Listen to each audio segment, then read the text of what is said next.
Hey everybody, welcome back to Housekeeping and Travel News, where today we will be discussing the Disney Treasure, amongst other things.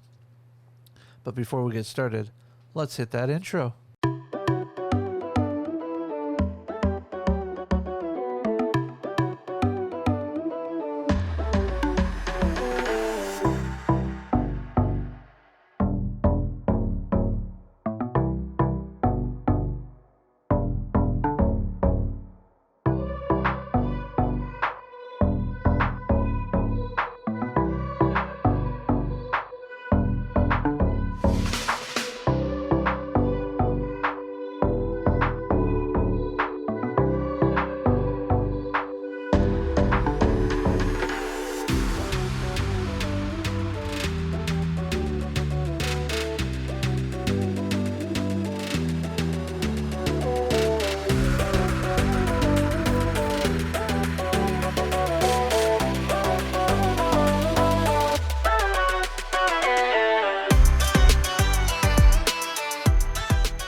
So today's video is going to be just a breakdown of the Disney Parks announcement of the Disney Treasure.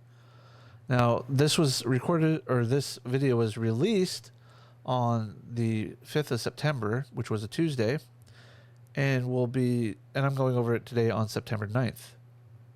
Now, some of you may know that September 9th, D23 did their announcements. The newest name of the newest ship that Disney has acquired, is the Disney Adventure. Now, that is a ship that they previously bought, or that they bought previously from a previous owner. Wow, how many times can I say previously? That being said, the Adventure is a rechristening of an older ship that's being refurbished and repurposed to Disney Cruise Line. With all of that said, when they release a video on that, I will go over it, or when they release more details, we'll go over that. Also, this video that I'm going to be going over, you're looking at basically the last frame right here, or one of the last frames right here. We'll be going over without any audio, just timestamps for the areas that I want to cover, and I will discuss those how I want, or not how I want, but what about them that I like or appreciate. And then at the end, we'll come back to this shot, and I will go over my final thoughts on it. So first up is the Grand Hall review. All right, so we got the Grand Hall here, which shows us the statue of Aladdin and Jasmine on the magic carpet and a statue of the genie's lamp. You'll see a lot of blues, golds, satiny seafoam green curtains, but that chandelier in the shape of the palace from Aladdin looks really, really wonderful. Now, the carpet, it gives you a blend of the Disney Cruise Line vibe of fun and whimsical with a traditional border of what I know as an Arabic rug. I look forward to being able to come in here, walk on, see whatever entry show they have. If I prefer to go back to the names, announcing of the names, but it's Disney, they can do what they want. I look forward to seeing this in real life and getting to start the adventure of finding family fun and memories on a vacation. It'll be a great adventure for that type of treasure. Let's move on to the Aqua Mouse now. Okay, so here we are going up to the Aqua Mouse up on the top deck with a new story, The Curse of the Golden Egg. Yeah, it's the same ride at sea that Disney put on the Wish, but with a new overlay. I think it'll be a good one to compare with when you get a chance to go on the Wish and or the Treasure. Doesn't matter what order you get to do it on. You get a feel for both of them. I look forward to getting a ride on it at some point. Disney, I'm looking, I'd love to go for a ride, media ride. All right, let's move on to the next venue. All right, so up next we have the Walt Disney Theater, the main theater where you see all the venues, the not attractions, but the variety shows, the Broadway plays and musicals and things like that. So, like all Walt Disney theaters, it looks like it's going to be a great, grand theater that we can watch a wonderful stage performance. I'm sure they also have a projection screen that can come down or come up out of the flooring. And these plays, these musicals, they get a little dated, depending on how often they're played on a ship.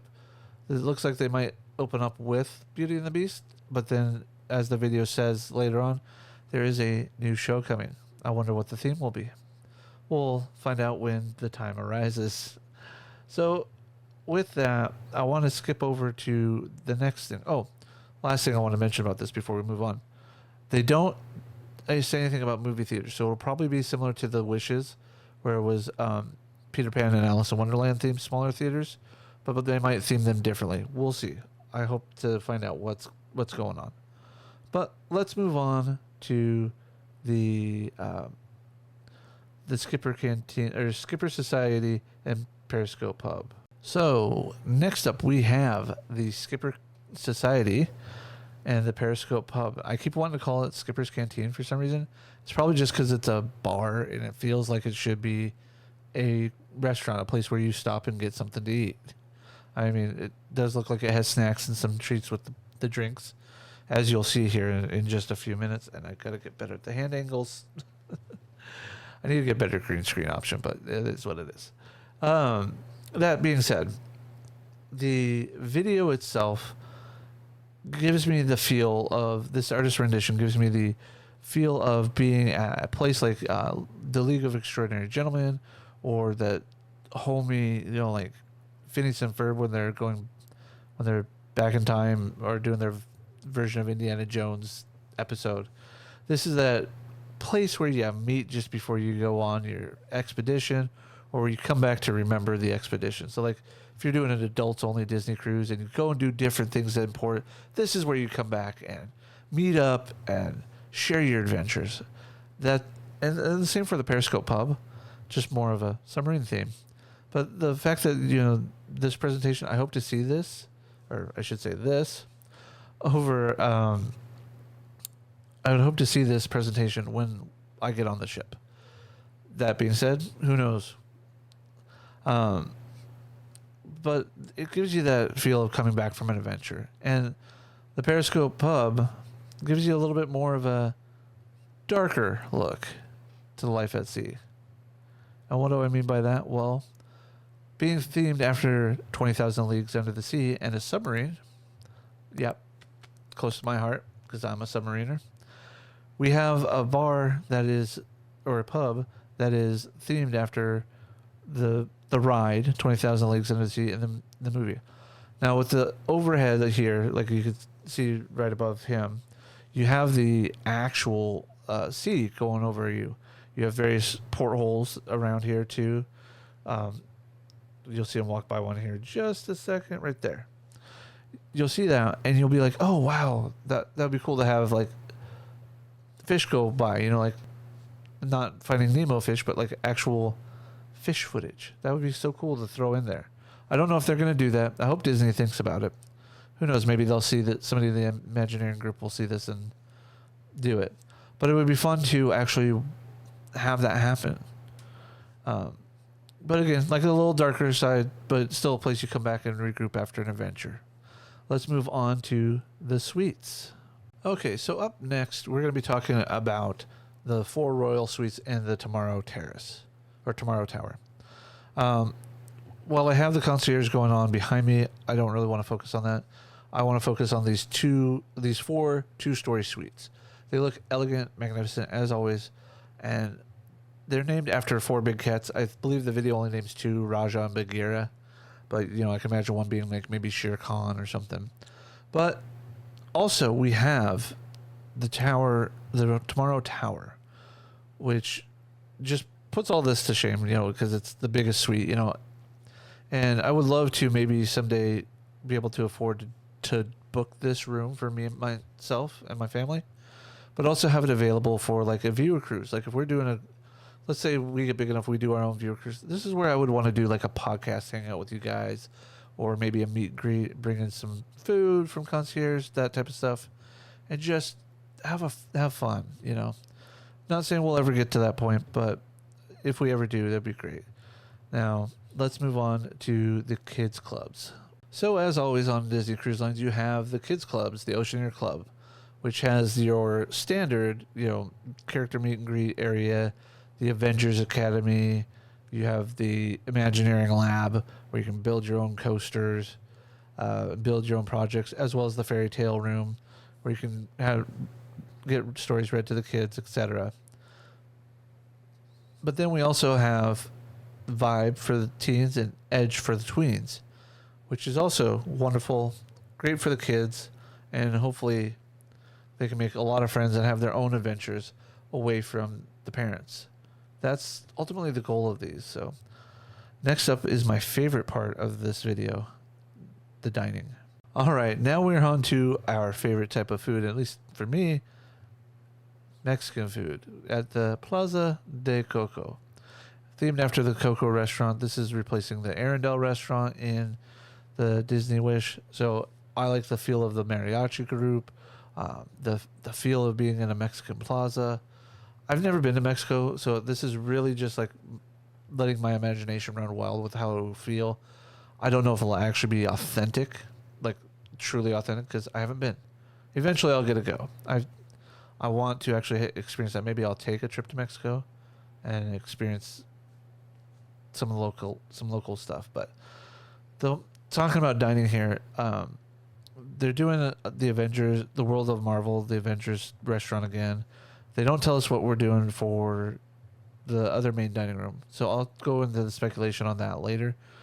But just the feel, like when you watch this, you feel like you're in the restaurant. You feel like you're going to be in place and enjoy it. So next up, my final thoughts. Let's see what those thoughts are. And so now we're in the final thoughts of everything, and I really do want to try this ship out. I do want to go visit it. I want to have fun, enjoy everything there is to enjoy with it. With that said, though, I am a little put off by the fact that they didn't touch on things that I wish they would have. One being the movie theaters. Are they going to be the same, like the two smaller theaters, and with different theming, like on the Wish? What's the upcharge restaurants that are going to be there? Is it going to be the Palo Steakhouse as usual with Beauty and the Beast themed restaurant, or are we going to try something maybe San Francisco style restaurant? I don't know. These are all the things that kind of come to mind when you don't want to give too much away. You want to lead people on to be enticing, and I get that. But at the same time, in the Wish, they talked about it. But again, it was a brand new class, so again, I get it, but I don't. I really hope to. I can't wait to do more like news updates on this and getting to know it. But at the same time, I want for all of us to be able to go and enjoy it without too many hangups, too many reservations about, oh, is it really going to be worth it? Because honestly, all these things that I'm talking about, all these things that I'm complaining about here are just, how do I want to put it? Surface level things that aren't really all that important. Like, don't get me wrong, I would love to know this before going in, and I will know before going into a cruise on this. But I would love to speculate, maybe see some of the artist rendition, because, like, I don't know exactly how safe it would be, especially in rolling weather, but I would love for the other specialty dining, instead of being a French cuisine type of thing, have it be like a teppanyaki bar, a restaurant, where, a party of 8, we can all go and have a special dinner together and maybe make new friends. I mean, no offense to Paolo or Remy or the Palo Steakhouse or I forget what it's called, Enchanté, I believe, on the Wish. No offense to those restaurants, but unless you book for a group, it's isolating. And yes, there's certain aspects of the cruise I want to isolate, and maybe that's what Paulo would be. It's like, I just want to have a special dinner with my wife, and therefore we are going to go and have dinner at Palo one night. Or maybe it's like, you know what? I'm really craving some surf and turf with fried rice. Let me go to the teppanyaki bar. And again, my concern is not so much the food. It's the safety of, the cooks, depending on the layout of the ship and everything. But could you imagine being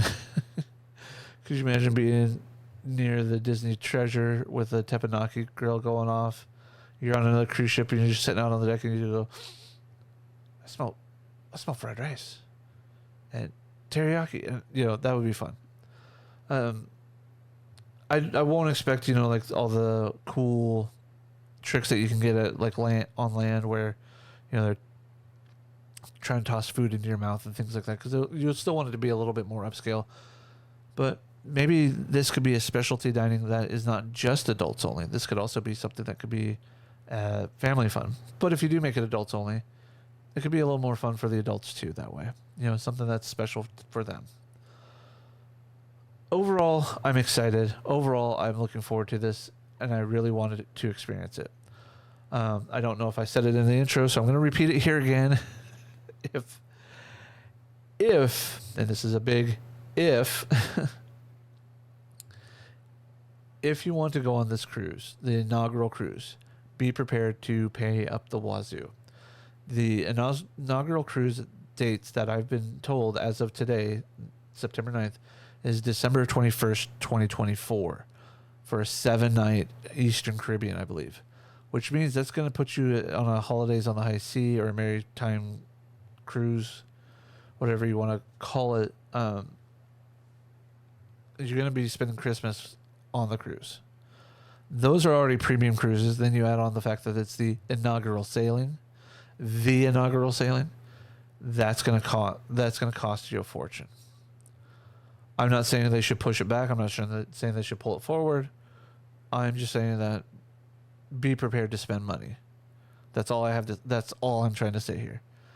I really hope that we can all enjoy and have fun with this and get to have a wonderful, wonderful experience enjoying this cruise ship along with all the other cruise ships. I've only been on one cruise, so I still have the Magic, the Fantasy, the Dream, the Wish, now the Treasure, and the Adventure to go on, to plan cruises for. So, I am working on getting a Patreon set up for everything. So if you want to support the channel, we don't have to worry about YouTube subscribers and advertisings and things like that. Even if I get to the point where I can join the partner program, I might not, if the Patreon support is better. So with that, take care. Make sure that you like, subscribe, hit the bell notification so you can select all, and make sure that, you can get all the news updates, all the vlogs. I'm trying something new because this isn't just going to be a travel channel. This is going to be kind of my life. It's a hop, skipping to the dreams that I want to do in life. So with that, take care, have fun, and for now, the memories begin here. Bye.